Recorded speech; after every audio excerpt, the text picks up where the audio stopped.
पूर्णा येथे मराठा समाजाने केले बोंबाबोंब आंदोलन.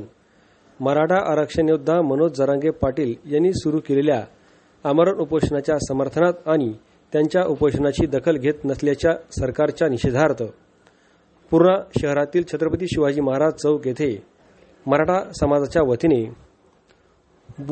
बुधवार दिनांक 25 सप्टेंबर रोजी दुपारी 12 वाजता बोंबाबोंब आंदोलन करण्यात आले. यावेळी मराठा समाजाने सरकार आणि राज्यातील विरोधी पक्षाविरोधात आपला संताप व्यक्त केला. सत्ताधारी आणि विरोधकी अशा दोघांनाही याची किंमत मोजावी लागेल असा गर्भित इशारा यावेळी मराठा समाजाच्या वतीने देण्यात आला.